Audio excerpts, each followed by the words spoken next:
votre femme dans sa vie, Monsieur Laperle. Ça peut pas se faire autrement. Ben oui. Écoutez, ça veut pas dire que c'est la mienne, Mais, ça, oui, madame. mais je l'ai fait suivre depuis une semaine. Puis mon mari a été vivre avec votre femme hier, avant-hier. Puis encore ce matin, là, j'ai allé la chercher chez vous avec notre limousine puis notre chauffeur. Mais ça doit faire des années que ça dure leur aventure, Monsieur Laperle. Mais non, écoutez, non, ça, c'est pas possible, Mme Lavigueur. Je l'ai vu, votre femme, Monsieur Laperle. Puis je peux pas me convaincre là, que mon mari la préfère à moi. Elle est même pas attrayante, cette femme-là. Ah, là, je vous demande pardon, hein? Certainement pas mon apparence. Et je vous dis bien franchement, là, ben, je la trouve laide. Ah, vous me dites ça d'en face, comme ça? Ben, je vous remarquez ça, madame. Ma femme est 100 fois plus belle que vous, OK? Ah! Mais vous venez ici pour m'insulter, vous. C'est vous qui m'avez demandé de venir ici, hein? Bon. Ben, il serait grandement temps de relâcher des lunettes, Monsieur Laperle. Vous voyez même pas qu'est-ce qui se passe dans votre ménage. Mais si vous n'y parlez pas à votre femme, là, c'est moi qui vais lui parler, puis je la manquerai pas. Mais commencez donc à parler à votre mari, vous, d'abord, OK? Puis lui, là, si elle a vu à son affaire, au lieu de vous marier, vous, il aurait marié ma femme. Pour aujourd'hui, il ne regardera pas ailleurs. Je pense à ça. Monsieur Laperle! Arrangez-vous donc avec vos problèmes. Mais Monsieur Laperle! Je pense à ça avant de partir. Là. Si vous pensez d'avoir perdu votre mari, faites donc une petite neuvaine dans Saint-Antoine. Oh non, Monsieur Laperle! Oh, mais tout le monde est contre moi! Tout le monde est contre moi! Elle est malade, cette femme-là. Malade de jalousie, oui. Mais, alors là, c'est pas moi que son mari est venu chercher ma femme chez nous avec sa limousine. Bon, voyons, Symphorien, tu la crois? Arrête. Elle exagère. Mais je crois mon garçon quand il dit qu'il a vu partir sa mère en limousine avec Hercule Lavigueur. Ah non. Il se passe quelque chose, Marianne. Ça me tracasse, ça. Pauvre Symphorien, je sais pas quoi te dire. Ah, et moi, je sais pas quoi faire. Moi, j'ai pas de conseils à te donner, mais si j'étais toi, j'irais voir Hercule Lavigueur à son bureau. Pensez que je devrais faire ça? Ben oui! Pour le mieux ou pour le pire, t'en aurais le cœur net. Mon Dieu, j'ai un rôti dans le fourneau. Écoute, Symphorien, pense-y. Allez voir Hercule Lavigueur à son bureau. Je me demande qu'est-ce qui se passe là.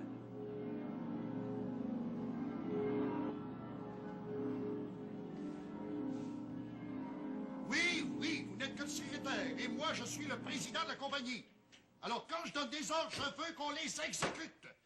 Et c'est très important ce que je vais vous dire. Ouais, Comprenez- moi, ce que j'ai à te dire, c'est très important aussi. Fourier la paire. Ouais. Toi, t'es bon, hein? Non seulement tu m'enlèves le téléphone des mains, mais encore, tu entres dans mon bureau sans avoir pris un rendez-vous. Et là, toi, m'as-tu consulté avant de prendre des rendez-vous avec ma femme? J'ai pas consulté personne quand il s'agit de Marie-Madeleine. Ni ma jalouse de femme, ni toi le cocu. Je suis un homme bien occupé, moi. Avant que tu me poses la question, je vais te le dire tout de suite. Oui, je sors avec ta femme. Depuis quand, Lavigueur? Ça te regarde pas. Comment ça me regarde pas? Il s'agit de ma femme, non? Ben moi, il s'agit de ma blonde, de la perle. Puis j'aime pas beaucoup qu'on se mêle de mes affaires personnelles. Écoute un peu. Je ne prends pas! Ça. Non, tu le prends pas, hein? Eh ben, t'as besoin de prendre un bon avocat. Parce que ta femme va sortir aussi vite de chez toi que toi, tu vas sortir de mon bureau. Oui, mais je sortirai pas de ton bureau avant de t'avoir dit ce que j'ai à te dire, Lavigueur. J'ai dit de la porte! Non, je la prendrai pas, la porte. C'est-tu drôle? Non, mais tu vas prendre la fenêtre! Ouf!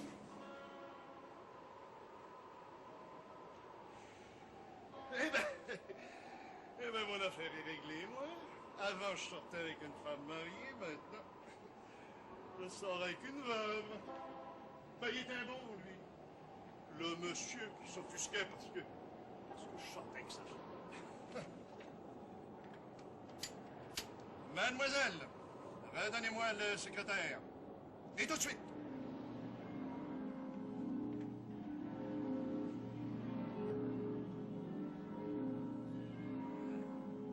C'est probablement ce qui arriverait ça, si j'allais voir Hercule Lavigueur à son bureau.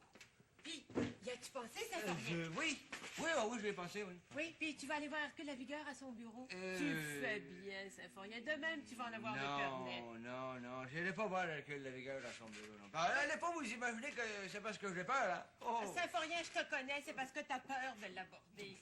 Si tu vas pas voir Hercule Lavigueur à son bureau, tu régleras pas ton problème. Tu sauras me le dire, Symphorien. OK. On va y aller, puis tout de suite, avant que je change d'idée. Bon, ben, bonne chance, Symphorien. Marianne, je pense... Dis-moi pas que t'as changé d'idée, toi, là.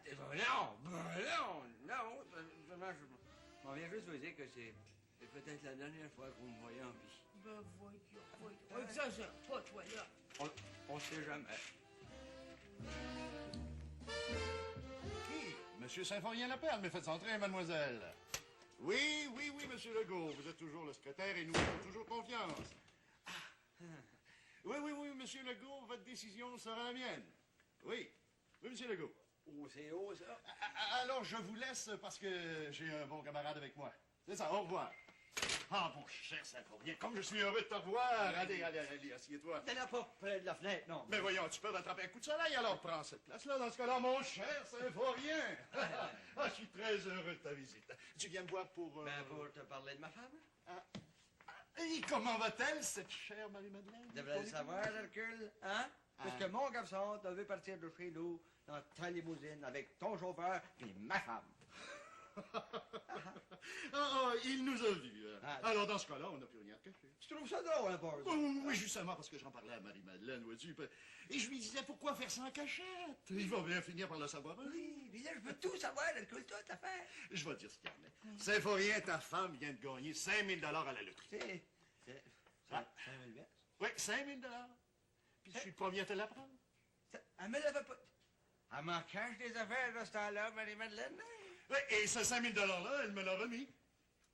Elle t'a donné le 5 000 piastres? Ben, elle manque pas d'assurance, elle, hein? Mais c'est toi qui manqueras pas d'assurance, Symphorien, parce que ma compagnie va te remettre une police sur ta vie, acquittée et payée par ta femme. Une police d'assurance payée par ma femme? Un cadeau pour ton prochain anniversaire de naissance. T'as une femme extraordinaire, Symphorien. Et puis je suis très heureux de la voir heureuse avec toi. Hein? Parce que moi, tu sais, j'ai pas eu la même chance que toi. Non. Tu l'as déjà rencontré, ma femme? Oui, jamais. Non. Non, moi, j'aime bien une soupçonneuse. J'ai jamais compris que c'est parce que je travaillais fort que j'ai pu accéder à la présidence de la compagnie. Vois-tu, je travaille quand je travaillais le soir. Ah, j'imaginais, là, que tu sortais avec d'autres femmes. Je sais, elle me l'a dit. Ouais. Elle me l'a dit. Comment, ma femme? Tu dis oui et non. Non, ma femme, Marie-Madeleine, oui. Comme ça, Marie-Madeleine t'a dit qu'elle m'a vu, hein? Oui, mais écoute, je viens de te l'avouer. Elle me l'a dit, mais elle m'a pas dit pourquoi. Non, ça... C'est comme ça que ça s'est passé, Marianne. Tu vois, Symphorien, si t'avais pas été voir Hercule la vigueur, là, tu serais encore tout à l'envers. Toi, tu te fais des montagnes avec des riens. Ça me rappelle, en 1950, Marie-Madeleine, elle s'en faisait. Elle était enceinte, elle était grosse comme une montagne. Elle était sûre qu'elle était pas d'avoir deux. Bon, elle s'en faisait comme toi, je suppose. Elle en a eu rien que. Elle en a eu trois.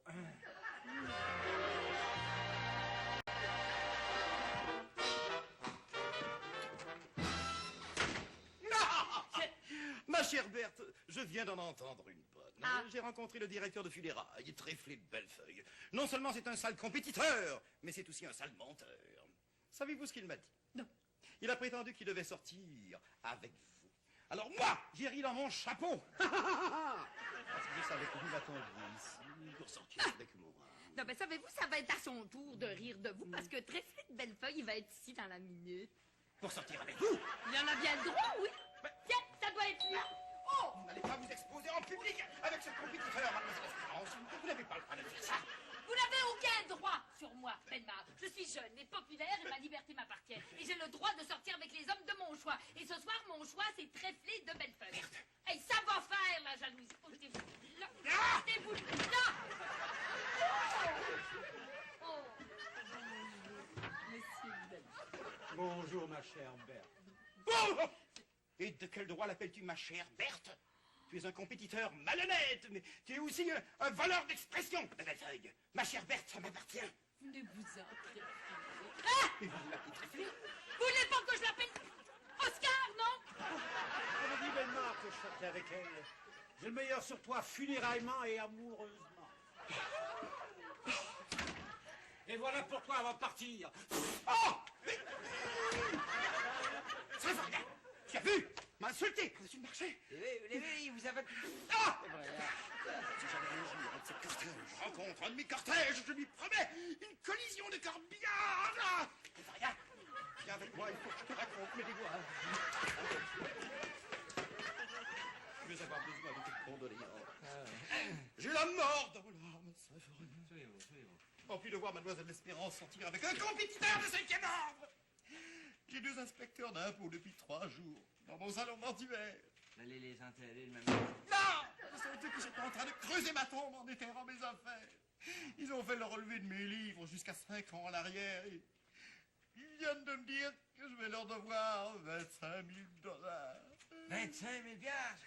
Oh, c'est de l'argent, ça. Oui, je ne l'ai pas, cette somme.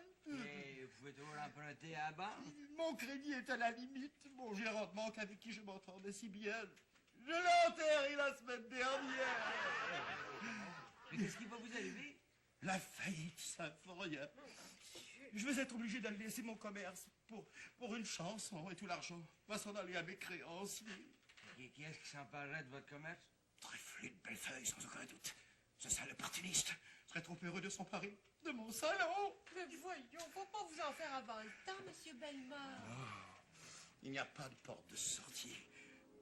Je me vois déjà dans 6 mois d'ici, lorsque tous les malheurs me sont tombés sur la tête. Oui, je me vois dans 6 mois d'ici.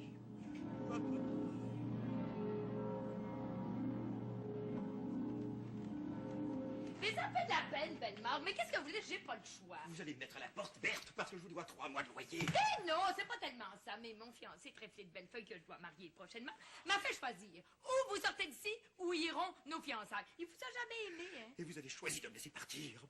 Vous me brisez le cœur, Berthe. Ben écoutez, pour une fois que je suis follement amoureuse d'un homme, je veux pas le perdre, mon Tréflé de Bellefeuille. Ma chère Berthe. Ma chère Berthe, cette expression m'appartient, de Bellefeuille. Pardon, elle t'appartenait, Bellemare. Et maintenant, tu l'as perdue, puisque prochainement, moi, le propriétaire de 2 salons mortuaires, je posséderai le corps de ma chère Berthe en l'épousant. De Bellefeuille, tu es un sale ex-compétiteur. Bon ben là, j'en ai assez de vos insultes, par exemple. Vous allez sortir puis immédiatement. Dehors! Vous Dehors! êtes cruelle, Berthe. Dehors! Mademoiselle Espérance, premièrement. Je suis dans la rue, dans la déchéance totale. Et je refuserai encore de travailler pour un salaud comme toi. Dehors! Puis vite! Puis avec votre valise, puis tout! Dehors! Que je vous vois plus. C'est parti, hein. Je te remercie, ma chère Berthe, de m'avoir débarrassé de cet énergumène. Embrasse-moi, mon amour. Pour toi, Tréflé, je ferais n'importe quoi. De Bellefeuille, j'ai oublié quelque chose. Ça, c'est pour toi. Ha, ha.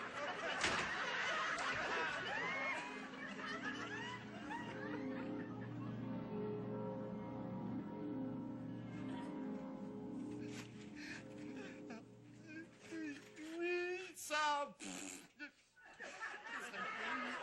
Bellemare, c'est pas possible que tant de malheur puisse vous arriver. Ben non, voyons. Vous voyez l'avenir dans le noir, monsieur Bellemare.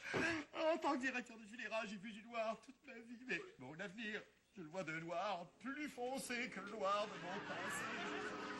Je le vois même un jour dans la déchéance la plus totale.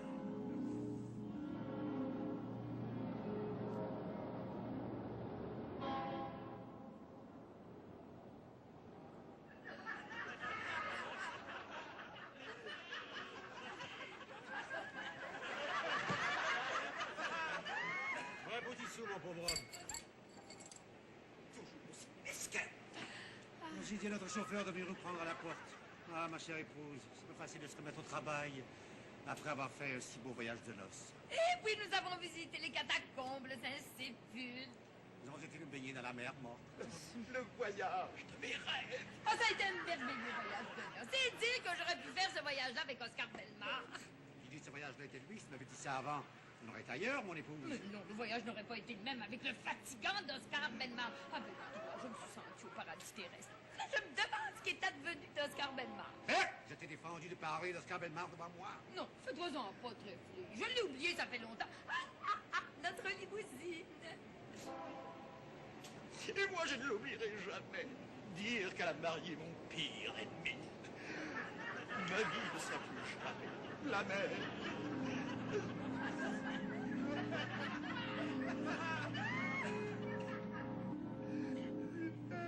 Non, ma vie ne sera plus jamais la même. Monsieur Bellemare, en vous attendrissant, vous nous attendrissez.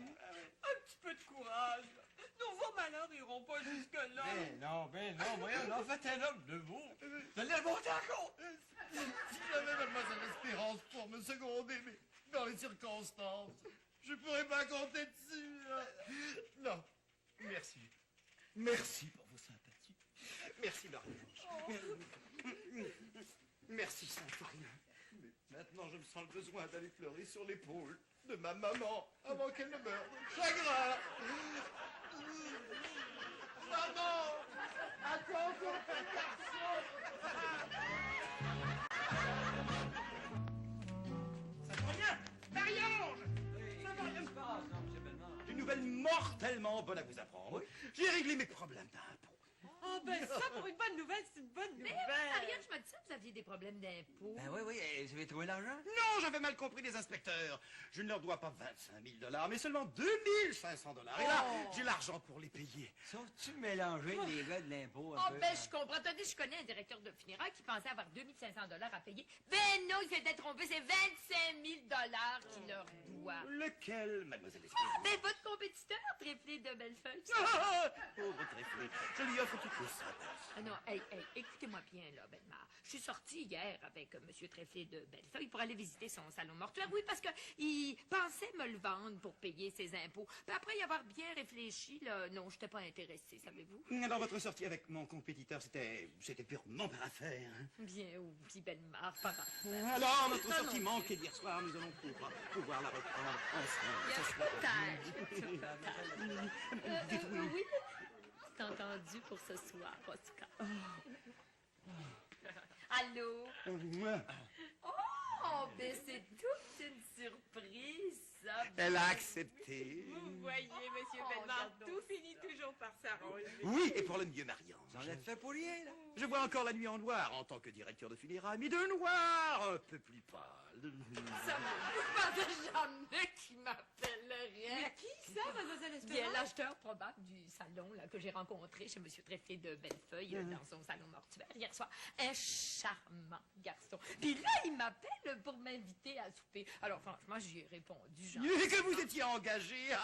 Non, C'est j'y pas ai- toujours au même d'être malchanceux. Non! Hein? J'ai répondu que j'irais. Je m'en vais souper avec M. Théodore sans retour. Mais pas le directeur de funérailles. Oui, le directeur de funérailles! Un autre sale compétiteur, mademoiselle Espérance. Vous n'avez pas le droit de dire ça. C'est ça, ça recommence. Monsieur Bellemare va encore être dans tous ses états. Mais oui, puis Mademoiselle L'Espérance va encore lui revenir. Il se fait toujours des montagnes avec rien, lui, tout le temps. Ben moi, j'ai eu ma leçon, je m'en fais plus avec rien. Oh, Symphorien, j'avais oublié de te le dire. La secrétaire d'Hercule Lavigueur a téléphoné tout à l'heure. Il voudrait te voir à son bureau. Ah, bon, ça doit être à cause de mes polices d'assurance. Je vais y aller tout de suite.